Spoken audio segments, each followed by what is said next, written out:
Hi friends, ఇది double XL సైజులో 3 piece set dress. ఇదంతా కూడా క్లాత్ ఆఫ్ పట్టు. ఇది వచ్చేసి తెలుసు కదా, 3/4 హ్యాండ్స్ వస్తాయి. ఇదంతా కూడా మగ్గం వర్క్. థ్రెడ్ అయితే లేదు, జస్ట్ స్టోన్స్ మాత్రమే కుట్టారు. ఇది వచ్చేసి టాపు. ఇది వచ్చేసి చున్నీ. చున్నీ కూడా వెడల్పు పొడవు బాగానే ఉంది.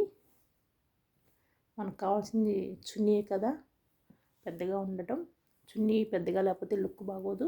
ఇది వచ్చేసి బాటమ్. ఇది కూడా హాఫ్ పట్టు లాగానే ఉంది. అలాగే కాటన్ మిక్స్డ్ కూడా కలిసి ఉంది. ఎంతైనా ఈ ప్యాంటు వేస్ట్. ఎప్పుడైనా సరే ఇలాంటి వాటికి పటియాలా ప్యాంట్లు ఉంటేనే బాగుంటాయి. పటియాలా ప్యాంట్ అయితే ఇదంతా కూడా బాగా కుచ్చొస్తుంది, లూజ్ వస్తుంది కాబట్టి మనకి పిస్తా దగ్గర చెరగటం అవి లేకుండా ఉంటాయి. అనవసరంగా ఈ ప్యాంట్లు కుడుతున్నారు. ఈ డ్రెస్సుల్లో ఈ ప్యాంట్లు ఒక్కటే నాకైతే నచ్చవు. ప్యాంట్ ఎప్పుడైనా సరే ఫ్రీగా ఉండాలి, ఫ్రీ సైజ్ ఉండాలి, అప్పుడే బాగుంటుంది. మెయిన్ ఇట్లా బైక్కి మనం బండి ఎక్కినప్పుడు కింద టపీమని కూర్చున్నప్పుడు ఇక్కడ గినక చిరిగిపోయిందంటే ఇక ఈ ప్యాంట్ దండగా మళ్ళీ మనం 300-400 పెట్టి తీసుకోవాలి. అసలుకి ఇలాంటి ప్యాంట్ ఎందుకు కుడుతున్నారు కానీ నేను మాత్రం ఇష్టపడను. ఇక తప్పనిసరి పరిస్థితుల్లో అయితే తీసుకోవాల్సి వచ్చింది. సో ఇదండి బాటమ్. ఇదేమో చున్నీ. ఆర్గాంజా.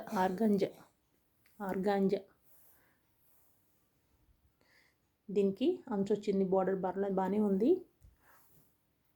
ఓవరాల్గా డ్రెస్ అయితే బాగానే ఉంది.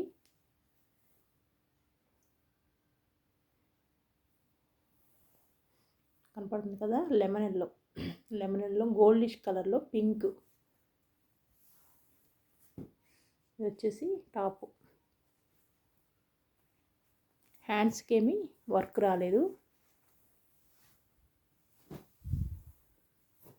డ్రెస్ అయితే ఈ కలర్ ఉంది, green and gold lemon yellow mixed అనమాట. ఇప్పుడు ఈ కలర్ బాగా ఫేమస్ అయింది కదా, ఈ కలర్ ఒకటి, పర్పుల్ కలర్ ఒకటి. ప్యూర్ ఎల్లో అయితే కాదు. డ్రెస్ మాత్రం ఇలా ఉంటుంది. Double XL size. వర్క్ దగ్గరికి చూపిస్తాను చూడండి. ఇది గుంటూరులో తీసుకున్నాము షాపు, వాసవి సంథింగ్ షాప్ పేరు నేను కింద మెన్షన్ చేస్తాను డిస్క్రిప్షన్ బాక్స్లో. చూడండి, వర్క్ అయితే ఇలా వస్తుంది. Double XL size. ఈ డ్రెస్ కాస్ట్ వచ్చేసి 1000 రూపాయలు. బయట ఇవే డ్రెస్సులు 1500, 1400 అలా ఉన్నాయి. ఈ షాపులో మాత్రం చాలా రీజనబుల్గా ఉన్నాయి. అందుకే నేనైతే ఒకటి తీసుకున్నాను, సంక్రాంతికి ఉపయోగపడుతుంది కదా అని. ఇది వచ్చేసి క్లాత్ అయితే పర్వాలేదు, బాగానే ఉంది. ఓవరాల్గా హాఫ్ పట్టు క్లాత్. టాప్కి లైనింగ్ కూడా వచ్చింది. ఇంకా అన్నీ ఇవే కలర్ వస్తాయి కదా ప్యాంటు. ఈ డ్రెస్కి మాత్రం ఆపోజిట్ కలర్ వచ్చింది, పింక్. అందుకని చూడగానే నచ్చేసింది. ఆపోజిట్ కలర్ ఉంటేనే లుక్ బాగుంటుంది డ్రెస్కి. సో ఓవరాల్గా డ్రెస్ అయితే ఇది. దీని కాస్ట్ వచ్చేసి 1000 రూపాయలు. అలాగే 60 రూపీస్ షిప్పింగ్ ఛార్జ్. మొత్తం 1060లో వచ్చింది. యాక్చువల్గా ఈ డ్రెస్సులు అయితే 1500 రూపాయలు ఉన్నాయి బయట. ఎవరికైనా కావాలంటే లింక్ డిస్క్రిప్షన్ బాక్స్లో ఇస్తాను చూడండి. Thanks for watching. Please subscribe.